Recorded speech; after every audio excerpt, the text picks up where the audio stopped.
Selama 7 tahun menikah suamiku melarang aku pergi ke rumah ibunya di kampung. Tapi setelah mendengar kabar ibu meninggal 1 minggu lalu, kebetulan suami sedang dinas di luar negeri, aku putuskan untuk datang ke rumah peninggalan ibu mertua.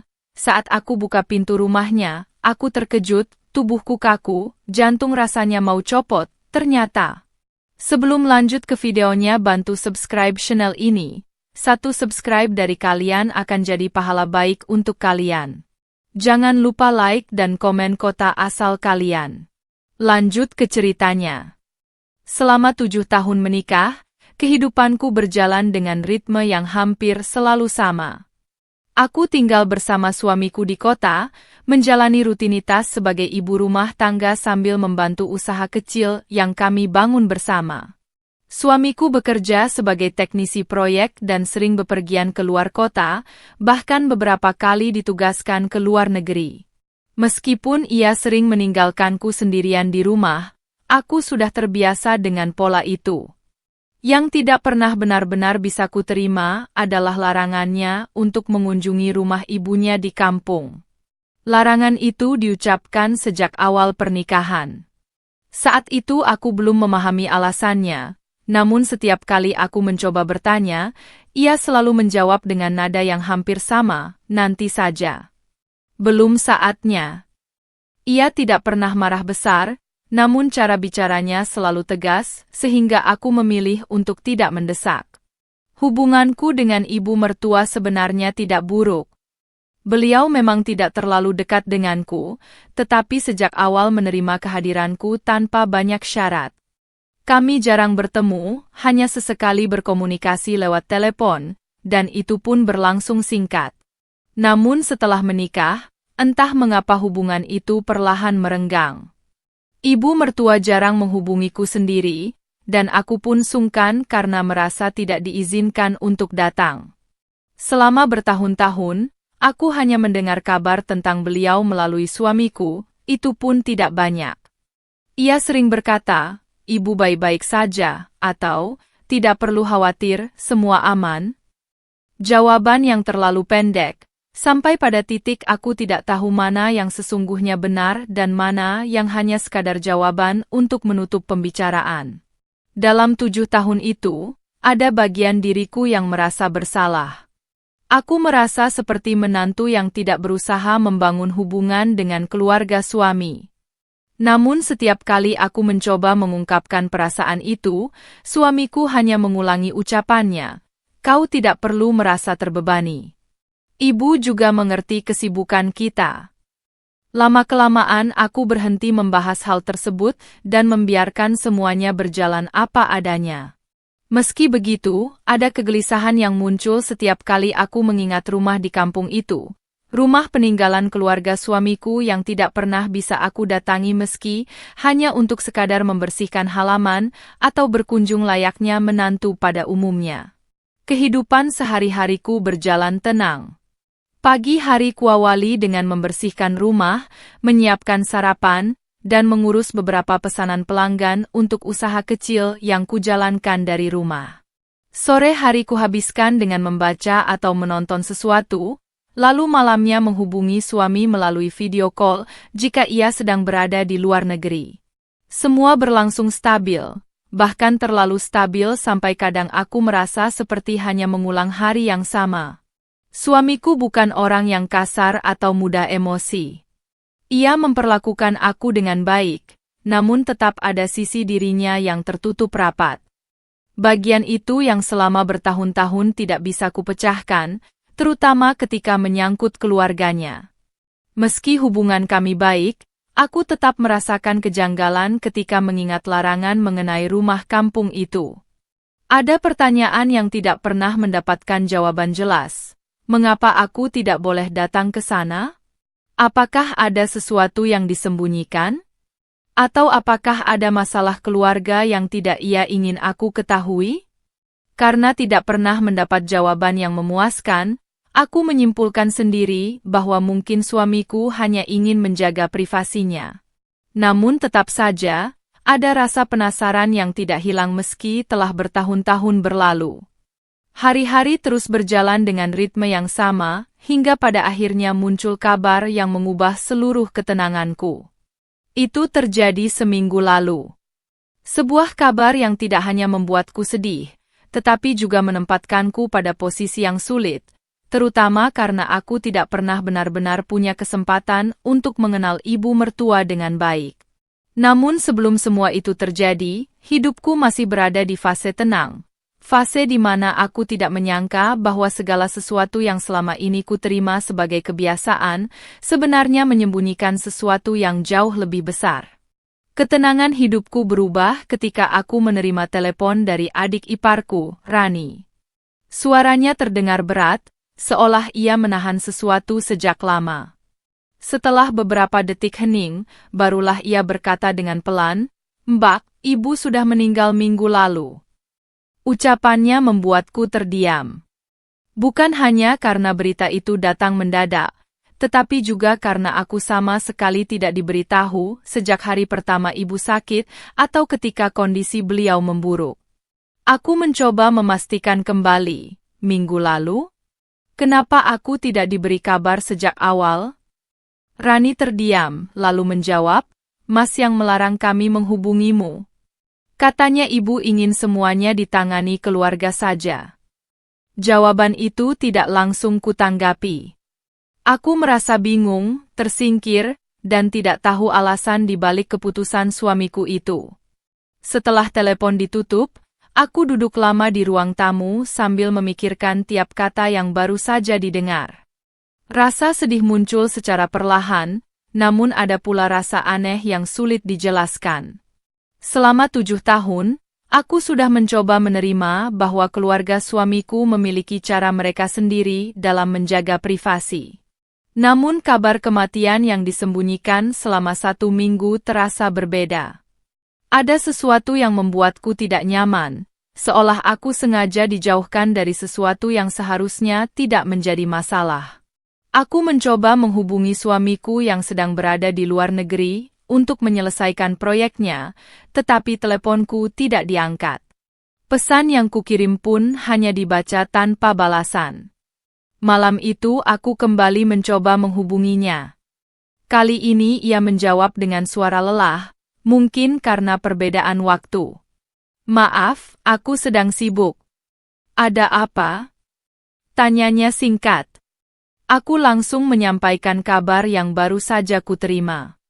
Ia terdiam cukup lama sebelum menjawab, "Iya, ibu meninggal. Aku memang belum sempat memberitahumu." Mendengar pengakuan jujurnya membuat dadaku terasa berat. Aku bertanya dengan hati-hati, "Kenapa kamu tidak bilang? Kenapa aku tidak diizinkan datang?" Suamiku mengambil napas panjang lalu berkata, "Aku hanya tidak ingin kamu repot. Di sana banyak hal yang belum beres, dan aku tidak ingin kamu terlibat." Jawaban itu terdengar lebih seperti alasan yang ia buat tergesa-gesa daripada penjelasan sebenarnya. Namun, ia tidak memberikan kesempatan bagiku untuk bertanya lebih jauh. "Maaf, aku harus kembali kerja. Kita bicarakan nanti saat aku pulang," ucapnya lalu menutup telepon. Sejak percakapan itu, pikiranku tidak bisa tenang. Aku mencoba memahami keputusan suamiku, namun tetap saja terasa janggal. Aku merasa sebagai istri, aku seharusnya juga berhak tahu dan terlibat, setidaknya untuk memberikan penghormatan terakhir pada ibu mertua. Rasa bersalah karena tidak hadir saat beliau dikebumikan membuatku sulit tidur malam itu. Aku teringat kembali pada tahun-tahun sebelumnya ketika aku selalu ingin berkunjung namun dilarang, dan untuk pertama kalinya aku bertanya pada diriku sendiri, apakah larangan itu benar-benar demi kebaikanku, atau demi sesuatu yang lain. Keesokan paginya, setelah bangun tidur, aku berjalan ke dapur dan mencoba melakukan rutinitas seperti biasa. Namun semuanya terasa berbeda. Setiap hal kecil mengingatkanku pada apa yang terjadi. Bahkan suasana rumah terasa lebih sepi dari biasanya. Aku duduk di meja makan sambil memandangi ponselku. Aku berharap suamiku akan mengirim pesan, menjelaskan sesuatu, atau setidaknya memastikan aku baik-baik saja. Namun tidak ada pesan baru masuk. Setelah menunggu cukup lama, aku menyadari bahwa jika aku hanya menunggu jawaban darinya, aku tidak akan menemukan apapun. Di tengah kebingunganku itu, pikiranku mengarah pada satu keputusan yang sebelumnya tidak pernah berani kuambil, pergi ke rumah ibu mertua di kampung. Selama 7 tahun aku dilarang, namun kini, dengan keadaan yang sudah berubah dan suamiku yang jauh di luar negeri, aku merasa tidak ada alasan bagiku untuk tetap diam. Aku ingin melihat rumah itu, ingin memastikan apa yang sebenarnya terjadi, dan ingin memberikan penghormatan terakhir meski terlambat. Perasaan itu semakin kuat dan sulit untuk diabaikan. Dan pada saat itulah, benih keputusan besar mulai muncul dalam diriku, keputusan yang nantinya mengubah semua yang kuketahui tentang suamiku dan keluarganya. Keputusan untuk pergi ke rumah ibu mertua tidak langsung kutindaklanjuti pada hari itu juga. Aku memberi diriku 1 hari penuh untuk memikirkan kembali apakah langkah itu benar. Namun semakin lama kupikirkan, semakin kuat dorongan untuk berangkat. Bukan karena ingin melanggar larangan suami, tetapi karena aku merasa perlu menghadapi sesuatu yang selama ini ditutup rapat dariku. 2 hari setelah menerima kabar kematian ibu mertua, aku akhirnya mulai menyiapkan barang-barang seperlunya. Aku hanya membawa pakaian secukupnya, beberapa dokumen penting, dan ponsel yang baterainya sudah kuisi penuh. Perjalanan ke kampung membutuhkan waktu hampir 5 jam, dan aku ingin memastikan semuanya berjalan lancar. Sebelum berangkat, aku mencoba menelpon suamiku lagi. Tidak ada jawaban. Aku mengirim pesan, aku ingin ke rumah ibu. Aku hanya ingin melihat kondisinya. Aku akan menjaga semuanya dengan baik. Pesan itu terkirim, tetapi tidak dibalas. Aku menatap layar ponsel cukup lama, berharap ada balasan singkat atau setidaknya tanda bahwa ia membaca pesanku dengan serius. Namun layar tetap kosong. Pada titik itu, aku merasa harus melangkah sendiri. Aku menutup rumah, memastikan segala sesuatu aman, lalu naik ke mobil dan mulai berkendara keluar kota. Perjalanan menuju kampung dipenuhi berbagai pikiran. Aku mengingat kembali beberapa percakapan lama dengan suamiku yang kini terasa berbeda maknanya. Ada saat-saat ketika ia tampak tertekan setiap kali aku menyinggung keluarganya. Ada juga ketika ia semakin cepat mengalihkan pembicaraan begitu aku menyebut rumah peninggalan ibunya. Semua itu seperti potongan-potongan kecil yang baru sekarang terasa saling berkaitan. Namun aku tidak ingin membuat kesimpulan sendiri.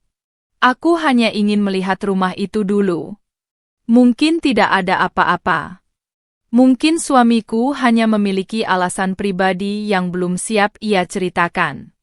Kupikir, kalau aku melihat langsung keadaan rumahnya, mungkin aku bisa memahami sesuatu yang selama ini tidak terlihat.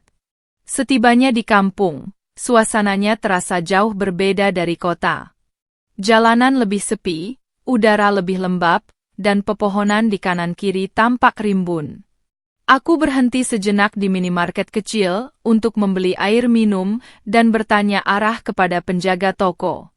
Ia mengenali nama ibu mertua dengan cepat. Rumahnya yang dekat kebun bambu itu, ya? Sudah lama kosong sebelum beliau meninggal, katanya sambil menatapku dengan ekspresi yang sulit kuterjemahkan. Aku hanya mengangguk dan mengucapkan terima kasih, meski kalimatnya membuatku sedikit heran. Kosong? Padahal suamiku sering mengatakan bahwa ibunya tinggal di sana. Aku mengikuti petunjuk itu, melewati beberapa rumah penduduk sampai akhirnya tiba di jalan kecil menuju kebun bambu yang dimaksud. Di ujung jalan itu, tampak sebuah rumah kayu berpagar rendah. Aku mengenalinya dari foto lama yang pernah diperlihatkan suamiku di awal pernikahan kami. Namun berbeda dari foto yang tampak bersih dan terawat, rumah yang berdiri di depanku kini terlihat kusam. Cat dindingnya mengelupas, beberapa bagian papan mulai rapuh, dan halaman dipenuhi daun kering seolah tidak pernah dibersihkan. Aku turun dari mobil dengan hati-hati. Udara di sekitar terasa lebih dingin meski matahari masih cukup terang. Aku berjalan menuju pintu pagar dan membukanya perlahan. Tanpa kusadari, langkahku melambat.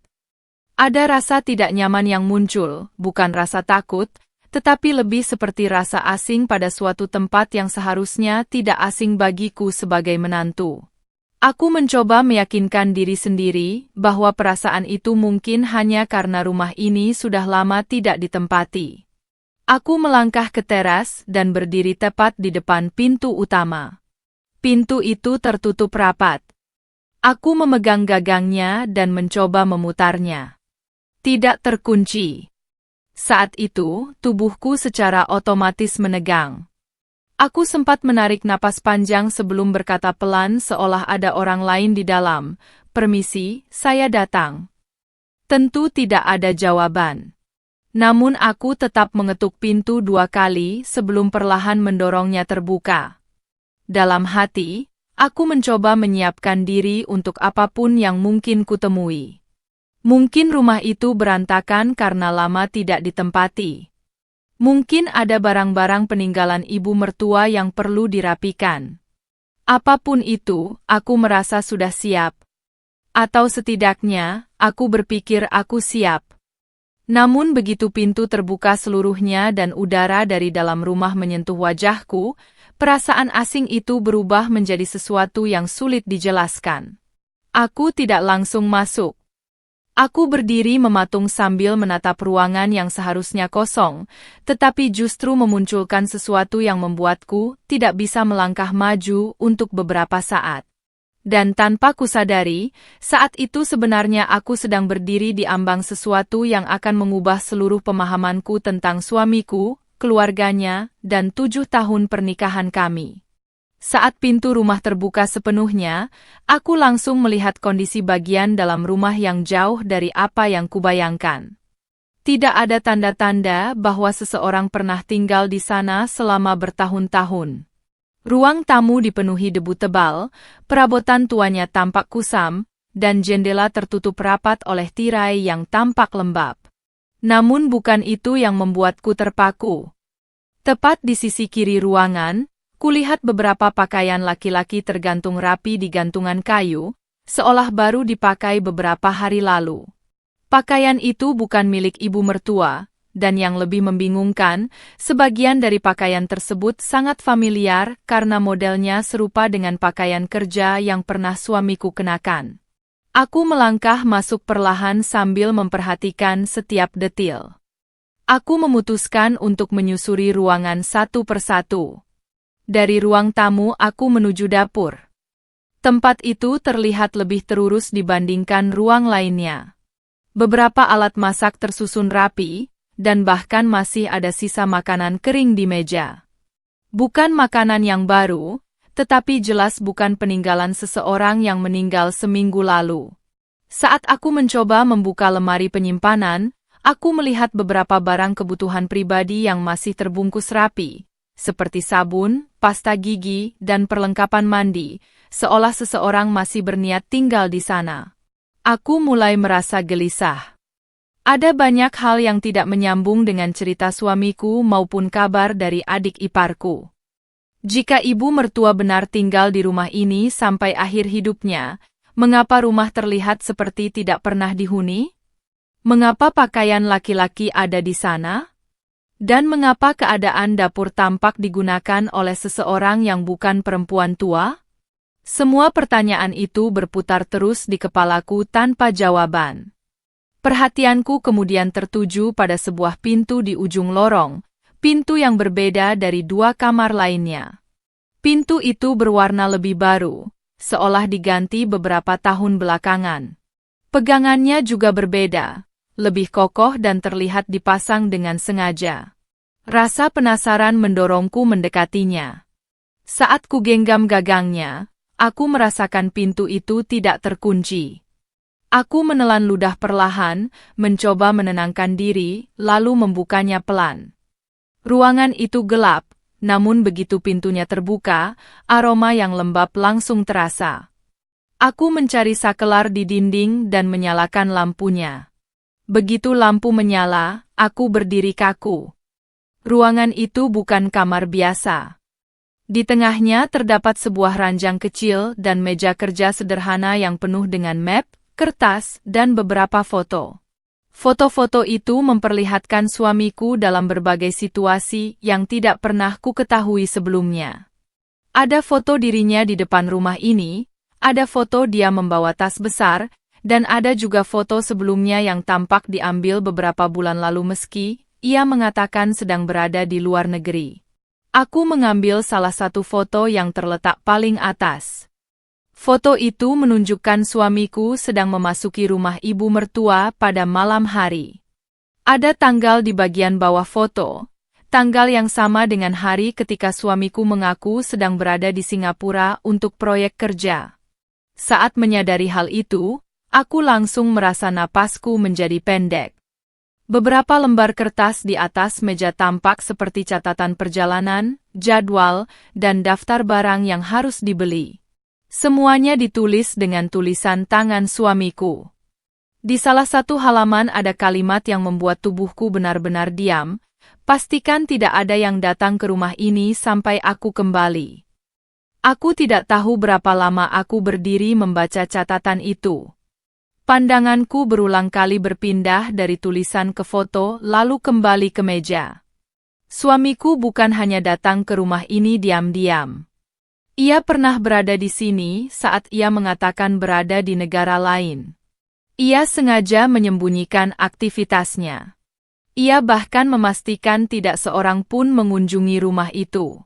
Bukan hanya aku, tetapi juga adik-adiknya, tetangga, dan siapapun yang mungkin mencurigai sesuatu. Sebelum aku sempat mencoba menenangkan diri, aku mendengar sebuah suara kecil dari arah pojok ruangan. Suara seperti sesuatu bergeser atau bergerak pelan. Aku menoleh cepat ke arah sumber suara. Di pojok ruangan itu terdapat sebuah lemari besar yang tertutup rapat.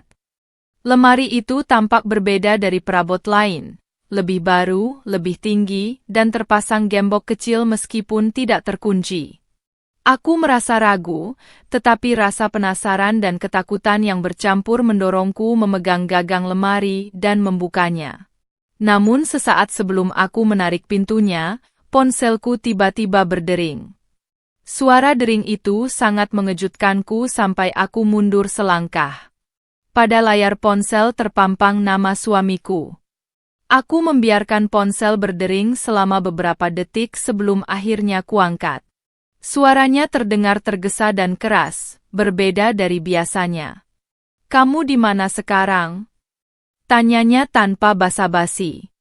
Aku mencoba menjawab dengan tenang, "Aku di rumah ibu, aku ingin memastikan semuanya." Namun jawabannya membuatku semakin panik. "Kamu tidak seharusnya ada di sana. Keluar sekarang juga." Nada suaranya tidak seperti seseorang yang sedang cemas, melainkan seperti seseorang yang ketakutan akan sesuatu yang lebih besar. Saat aku hendak bertanya apa maksudnya, suara dari kembali terdengar. Kali ini lebih jelas, datang dari dalam lemari yang belum sempat kubuka. Suara itu seperti desahan pelan, bukan hewan, tetapi manusia. Aku memegang ponsel lebih erat, namun tidak ada kata yang keluar dari mulutku. Suara di seberang kembali berbicara, kali ini lebih tegas. "Jangan sentuh apapun. Keluar dari rumah sekarang. Tolong dengarkan aku." Dan itulah momen ketika aku menyadari bahwa selama 7 tahun menikah, ada sesuatu yang suamiku sembunyikan bukan hanya dariku, tetapi dari semua orang. Sesuatu yang keberadaannya hanya beberapa langkah dariku, tepat di balik pintu lemari yang masih setengah terbuka. Setelah mendengar suara dari dalam lemari dan mendengar suamiku yang mulai terdengar panik di telepon, tubuhku serasa kehilangan kekuatan. Aku berdiri diam cukup lama sambil menatap lemari itu, mencoba memastikan apakah aku benar-benar mendengar sesuatu atau hanya membayangkannya karena suasana rumah yang penuh ketidakjelasan. Namun beberapa detik kemudian, suara itu muncul lagi. Lebih jelas, perlahan, dan terdengar seperti seseorang menarik napas panjang dengan susah payah. Suaranya sangat nyata. Tidak mungkin itu hewan. Aku memegang gagang lemari dengan tangan yang mulai gemetar, lalu berkata pelan ke ponsel, "Di dalam lemari ini, ada seseorang." Suamiku langsung membalas dengan suara tegas, "Jangan buka. Kumohon, keluar dari rumah sekarang." Nada suaranya membuatku bingung. Aku bertanya, "Siapa yang ada di dalam? Kenapa kamu tidak pernah mengatakan apa-apa? Apa yang sebenarnya terjadi?" Namun ia tidak menjawab pertanyaanku. Ia hanya mengulang kalimat yang sama, "Keluar dari rumah itu sekarang." Aku menurunkan ponsel dari telinga dan menarik napas panjang. Untuk beberapa detik, aku mempertimbangkan untuk langsung mengikuti kata-katanya dan pergi. Namun langkahku tertahan. Ada bagian dari diriku yang merasa harus mengetahui apa yang terjadi, karena aku sudah terlanjur melihat bukti-bukti yang menunjukkan bahwa suamiku menyembunyikan sesuatu yang besar. Jika aku pergi sekarang, aku mungkin tidak akan pernah mendapatkan jawaban. Dan aku tahu, setelah melewati semua ini, aku tidak ingin menjalani hidup dengan pertanyaan yang tidak selesai.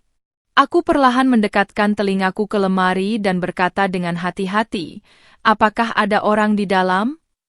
Awalnya tidak ada balasan. Lalu terdengar suara sangat pelan, seperti seseorang mencoba mengatakan sesuatu. Aku tidak bisa memahami kata-katanya, tetapi nada suaranya terdengar lemah. Itu semakin menguatkan dugaanku bahwa lemari itu bukan sekadar penyimpanan biasa. Ada seseorang di dalamnya. Pertanyaan yang terus berputar di kepalaku hanyalah satu, siapa? Ponselku masih berada di tangan, dan suamiku masih tersambung di telepon. Ia berkata, "Aku akan pulang secepat mungkin. Tolong jangan sentuh apapun sampai aku datang." Namun suaranya tidak terdengar seperti seseorang yang mencoba menenangkanku. Lebih seperti seseorang yang sedang berusaha mencegah sesuatu terbongkar terlalu cepat. Aku mencoba menahan emosi saat berkata, "Aku tidak bisa menunggu. Aku perlu tahu sekarang." Suamiku langsung merespons dengan suara lebih keras, "Jangan lakukan apapun, tolong. Aku yang akan menjelaskan." Percakapan itu terhenti ketika suara dari lemari terdengar lagi, kali ini sedikit lebih jelas. Suara lirih seperti memanggil seseorang. Aku menahan napas. Bukan hanya karena suaranya, tetapi karena apa yang diucapkannya. Meski sangat pelan, aku mendengar satu nama yang sangat familiar. Nama suamiku. Suara itu memanggil namanya dengan nada yang kelelahan, seolah meminta tolong. Aku langsung mundur selangkah. Dadaku terasa aneh dan pikiranku semakin kacau. Aku mencoba menenangkan diri dan menatap lemari itu lebih lama. Pada akhirnya, dengan rasa takut bercampur penasaran, aku memutuskan membuka lemari tersebut. Aku menarik pintu lemari perlahan. Sendi pintunya berbunyi lembut, lalu cahaya dari lampu ruangan masuk ke dalam. Dan di sana aku melihat seorang perempuan duduk meringkuk di dasar lemari. Tubuhnya tampak kurus, rambutnya panjang tidak terurus, dan wajahnya terlihat lemah. Ia memalingkan wajah sedikit ketika pintu terbuka, seolah matanya sudah terlalu lama tidak melihat cahaya. Pakaian yang dikenakannya lusuh, namun aku bisa mengenali bahwa usia perempuan itu tidak terlalu tua. Mungkin seusia denganku. Aku terpaku. Tidak bisa memindahkan pandangan. Tidak bisa berkata apapun. Pertanyaan yang muncul di kepalaku bertubi-tubi namun tidak ada satupun yang bisa kusampaikan dengan suara. Perempuan itu mengangkat kepalanya sedikit dan menatapku. Tatapannya tidak marah, tidak takut, tetapi lebih seperti seseorang yang kelelahan menghadapi situasi yang berlangsung terlalu lama. Saat aku masih terpaku, ponselku kembali terdengar. Suamiku berteriak, apa yang kamu lakukan? Jangan buka lemari itu. Namun semuanya sudah terlambat. Lemari itu sudah terbuka, dan aku sudah melihat seseorang yang jelas bukan ibu mertua, bukan kerabat, bukan tetangga, melainkan seseorang yang tinggal di rumah ini dalam kondisi yang tidak seharusnya. Perempuan itu membuka mulutnya perlahan dan berbisik, "Tolong," suaranya terdengar pecah, seperti seseorang yang sudah lama tidak bicara. Aku menunduk sedikit mendekatinya dan berkata hati-hati, "Kamu siapa? Kenapa kamu ada di sini?" Ia terdiam cukup lama sebelum menjawab. Aku tidak tahu harus bilang apa. Lalu ia menatapku lebih dalam, seolah mencoba memastikan sesuatu, dan berkata, "Kamu, istrinya?" Aku mundur perlahan. Kata-katanya membuat seluruh tubuhku kaku. Ada banyak kemungkinan yang berputar di kepalaku, namun tidak ada satupun yang berani kusimpulkan terlalu cepat. Aku hanya tahu satu hal. Apapun yang terjadi di rumah ini, suamiku menyembunyikan sesuatu yang jauh lebih besar dari yang pernah kubayangkan. Sesuatu yang tidak bisa dijelaskan hanya dengan alasan ingin melindungiku atau menjaga privasi keluarga. Aku berdiri, memegang ponselku yang terus berbunyi, dan mencoba mengatur napas. Tidak ada yang bisa mengembalikan ketenangan setelah apa yang baru saja kulihat. Rumah ini bukan lagi sekadar rumah yang dilarang dikunjungi. Rumah ini menyimpan jawaban yang selama 7 tahun tidak pernah diberikan padaku. Dan kini, aku berdiri tepat di tengah semua itu. Setelah melihat perempuan itu di dalam lemari, tubuhku masih terasa lemas. Aku tidak bisa langsung bergerak atau mengambil keputusan. Perempuan itu memandangku sambil berusaha menahan rasa sakit yang terlihat jelas dari caranya bernapas. Ia mengangkat tangan sedikit, seolah ingin memastikan bahwa aku masih ada di sana. Aku menjauhkan ponsel dari telingaku karena suara suamiku yang terus memanggil namaku membuat pikiranku semakin kacau. Aku menekan tombol mute agar ia tidak menggangguku sementara waktu. Aku membutuhkan ruang untuk memahami apa yang terjadi di depan mata. Aku berjongkok perlahan, menjaga jarak agar perempuan itu tidak merasa terancam. Suaraku pelan ketika aku berkata, "Aku tidak akan menyakitimu. Aku hanya ingin tahu apa yang sebenarnya terjadi. Tolong jelaskan." Perempuan itu menunduk sejenak, lalu berkata dengan suara yang hampir hilang, "Aku tidak tahu bagaimana memulainya. Sudah lama sekali aku di sini." Ia berhenti untuk menarik napas sebelum melanjutkan. Dia bilang aku harus menunggu. Dia bilang semuanya akan aman kalau aku tetap di sini. Hatiku terasa berat mendengar kata dia itu, karena aku tahu siapa yang ia maksud. Namun aku tidak ingin menyimpulkan tanpa mendengar penjelasannya. Aku bertanya lagi, "Sejak kapan kamu di sini? Apa hubunganmu dengan suamiku?" Perempuan itu mengangkat wajahnya perlahan. Matanya tampak sayu, tapi ada ketulusan di sana ketika ia berkata, "Aku bukan siapa-siapa baginya sekarang. Tapi dulu, aku pernah menjadi bagian dari hidupnya." Ia berhenti lagi, lalu berkata lebih jelas, "Aku dulu tunangannya." Aku terdiam. Tidak ada emosi besar yang meledak, namun ada perasaan hampa yang muncul perlahan. Suamiku memang pernah menceritakan bahwa sebelum menikah denganku, ia pernah dekat dengan seseorang. Namun ia selalu mengatakan hubungan itu berakhir baik-baik saja. Tidak pernah ada penjelasan lebih jauh. Tidak pernah ada tanda bahwa perempuan itu masih berada dalam kehidupannya. Dan jelas, tidak pernah ada petunjuk bahwa ia disembunyikan di rumah ibunya. Perempuan itu mencoba duduk lebih tegak, namun tampak kesakitan. Aku langsung bergerak cepat dan menopangnya sedikit agar ia tidak jatuh. Setelah itu ia berkata, "Aku tidak bisa keluar." Dia bilang kalau aku keluar, semuanya akan kacau. Dia bilang aku harus menunggu sampai dia menyelesaikan urusannya. Aku bertanya pelan, urusan apa? Perempuan itu menggeleng lemah. Aku tidak tahu. Dia sering datang ke sini diam-diam. Kadang membawa makanan, kadang hanya duduk lama tanpa bicara. Aku menarik napas panjang. Mendengar itu membuat banyak hal di kepalaku saling terhubung.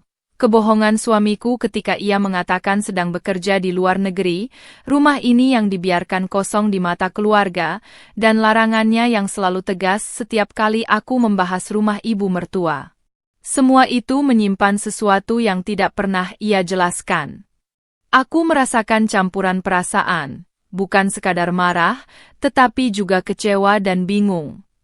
7 tahun pernikahan yang kupikir stabil, ternyata menyimpan celah besar yang ditutup rapat olehnya. Aku berdiri dan mencari sesuatu yang bisa dipakai untuk menghangatkan perempuan itu. Aku menemukan selimut tipis di salah satu kamar dan membawanya kembali. Ketika aku menyelimutinya, ia memegang pergelangan tanganku dan berkata, "Maaf, aku tidak tahu harus bagaimana.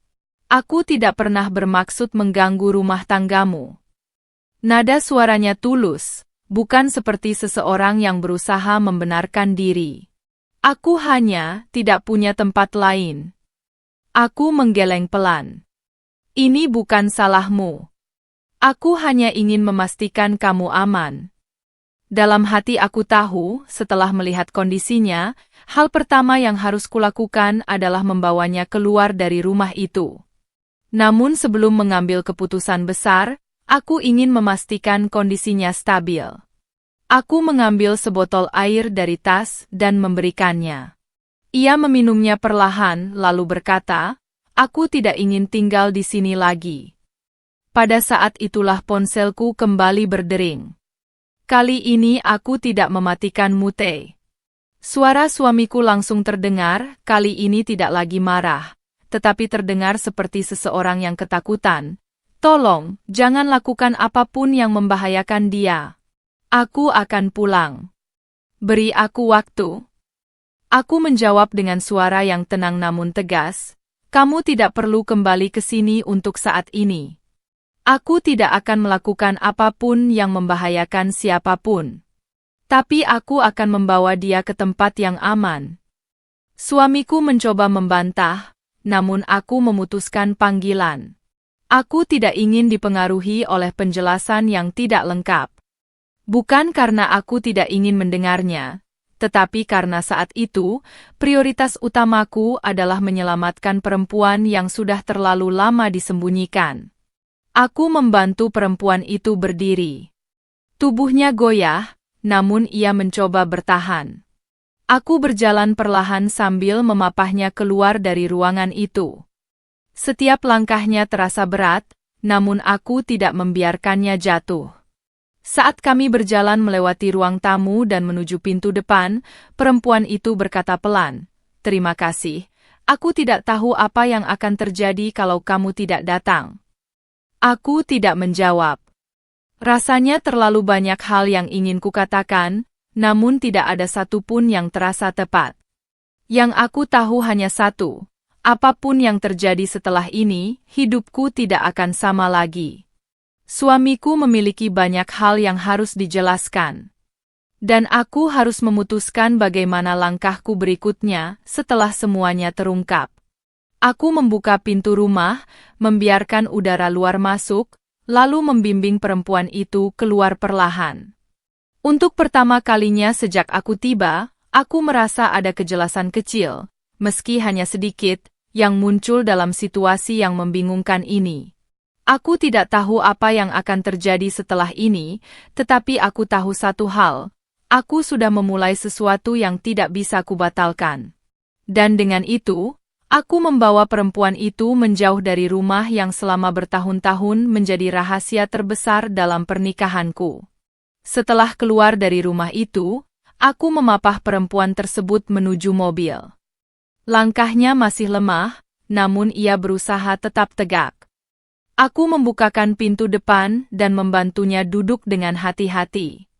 Sebelum menutup pintu, aku memastikan ia merasa cukup nyaman. Wajahnya tampak letih, tetapi kali ini ada sedikit ketenangan dalam tatapannya, berbeda dengan kondisi saat aku menemukannya di dalam lemari. Aku masuk ke sisi pengemudi dan menghidupkan mesin mobil, lalu kami meninggalkan rumah peninggalan ibu mertua tanpa menoleh lagi. Aku membawa perempuan itu ke rumah singgah kecil di dekat kota, tempat yang cukup aman dan tidak terlalu ramai. Di sana, aku memintanya untuk beristirahat sementara aku mencari pertolongan yang lebih profesional. Aku menghubungi pihak medis setempat untuk memeriksa kondisinya tanpa menyebutkan detail yang bisa memperkeruh keadaan. Dokter yang datang mengatakan bahwa ia mengalami kelelahan berat, kekurangan gizi ringan, dan kemungkinan tekanan mental berkepanjangan. Setelah mendapat penjelasan itu, aku merasa semakin yakin bahwa aku tidak boleh membiarkan siapapun menempatkannya dalam kondisi seperti itu lagi. Setelah perempuan tersebut tertidur di kamar rumah singgah, aku duduk sendirian di ruang tengah sambil memegang ponsel yang sejak tadi tidak berhenti bergetar. Ada pesan dari suamiku, sebagian panjang, sebagian pendek, sebagian penuh permintaan maaf, namun tidak satu pun memberikan penjelasan yang lengkap. Pesannya berisi pengakuan bahwa ia memang menyembunyikan perempuan itu, namun alasan di balik semuanya tidak ia jelaskan secara jelas. Ia hanya mengatakan bahwa ia akan pulang secepat mungkin dan meminta agar aku tidak membawa masalah ini ke pihak luar. Aku membaca pesan-pesan itu berulang kali. Ada perasaan aneh yang muncul, bukan sekadar marah atau kecewa, tetapi lebih seperti kesadaran bahwa apapun yang ia jelaskan nanti, pernikahan kami sudah berubah selamanya. Aku mematikan ponsel sejenak, mencoba memberi jarak pada emosiku sendiri. Aku tidak ingin membuat keputusan dalam keadaan kacau, tetapi aku juga tidak ingin membiarkan suamiku mengarahkan situasi sesuai keinginannya seperti yang selama ini terjadi. Beberapa jam kemudian, perempuan itu terbangun. Ia memandang sekeliling, memastikan bahwa ia tidak lagi berada di dalam ruangan pengap dan gelap. Ketika ia melihatku, ia bertanya pelan, "Apa kamu yakin tidak apa-apa melakukan ini?" "Aku tidak ingin membuatmu bermasalah." Aku menggeleng perlahan. "Tidak apa-apa. Apa yang kamu alami tidak seharusnya terjadi pada siapapun. Untuk sekarang, yang penting kamu aman." Ia mengangguk, lalu berkata, "Aku tidak tahu apa rencanamu setelah ini, tapi terima kasih karena sudah menolongku. Aku tidak bisa membalas apapun selain kejujuran." Ia terdiam sejenak sebelum melanjutkan, "Masih banyak hal yang belum kukatakan. Tapi aku akan menunggu sampai kamu siap mendengarnya." Aku mengangguk. "Kita akan bicarakan semuanya pelan-pelan." Setelah memastikan perempuan itu bisa beristirahat kembali, aku keluar sebentar untuk mengambil udara di luar. Malam mulai turun, dan lampu-lampu jalanan membuat lingkungan sekitar terlihat lebih tenang. Udara dingin membantu meredakan pikiranku meski hanya sedikit.